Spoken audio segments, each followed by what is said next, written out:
Friends, আমি আজকে এমন একটা আর্ট দেখাবো যেটা ছোটবেলায় সবাই দেখেছো। ঠিক আছে, প্রথমে আমি বাচ্চার গালটা করে নিচ্ছি। ঠিক আছে, হা হা অবস্থায় থাকবে।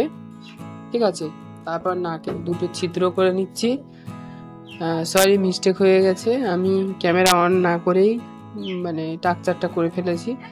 ঠিক আছে, নেক্সট টাইমে দেখাচ্ছি। নেক্সট, তারপর গলা জামা করে নিচ্ছি। ঠিক আছে, শোয়া অবস্থায় যেরকম দেখায় সেরকম আমি করে নিচ্ছি। হাত করে নিচ্ছি, হাতের জামা যেরকম শোয়া অবস্থায় থাকে সেরকম করে নিচ্ছি। ঠিক আছে, শোয়া অবস্থায় করে নিচ্ছি। প্রথমে ফার্স্ট টাইমে একটা ডান দিকের হাত করে নিচ্ছি। গুড়ানো থাকলে হাতগুলো যেরকম থাকে বিছানাতে সেই রকমই। ঠিক আছে, হাত জড়িয়ে থাকলে যেরকম। আর একটা হাত করে নিচ্ছি, গেঞ্জির ভাঁজ করে নিচ্ছি। গেঞ্জির ভাঁজ করার পরে এখানে একটা কথা বলি, এখানে একটা চামচ করব। ঠিক আছে, যেহেতু গাল হা করে আছে, একটা চামচে ওষুধ গালে দেয় যেরকমই সেরকম একটা করে নিচ্ছি। ঠিক আছে, চামচ করার পরে এখানে একটা বিছানায় শুয়ে আছে মানে বেড কভার করছি। ঠিক আছে, বেড কভারটা একটু পাকা মাকা করে নিতে হবে।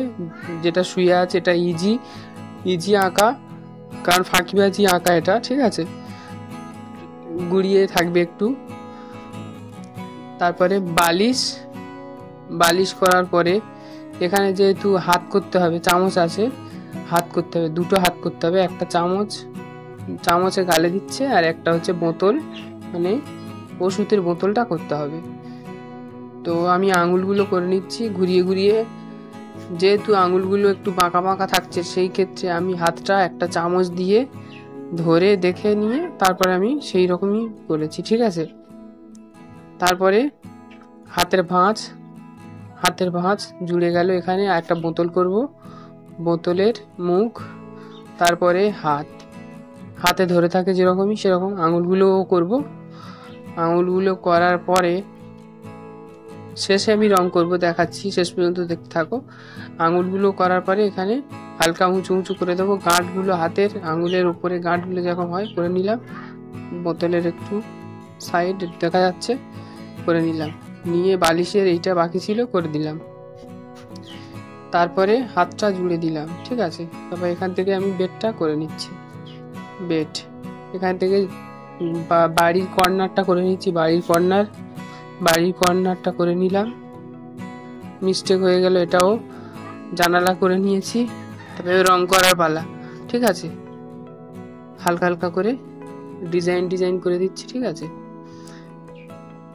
ডিজাইন মোটামুটি হলো, এবার রং করে নেব। তোমরা চাইলে পোলো বা ডোমসের রং, তেল রং ব্যবহার করতে পারো, বা মোম রং। আমি এখন আমার কাছে নেই বলে আমি এই দিয়ে করছি। ঠিক আছে,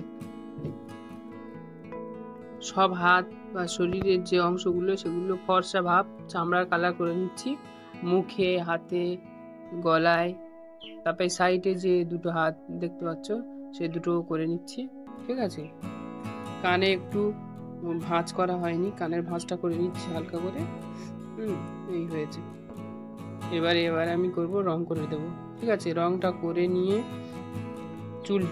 চুলের কালো কালার হালকা করে নিচ্ছি। চুলের কালার ছিটছিট করে দিলাম। এবার হাতের কালার করে দিচ্ছি। এই দিকের হাত দুটো করে দিচ্ছি। এই দুটো হাত করে নেওয়ার পরে বিছানার রংটা করব।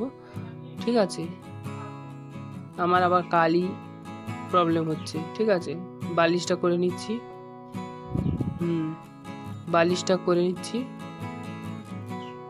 তারপর বিছানাটাও করে নিচ্ছি।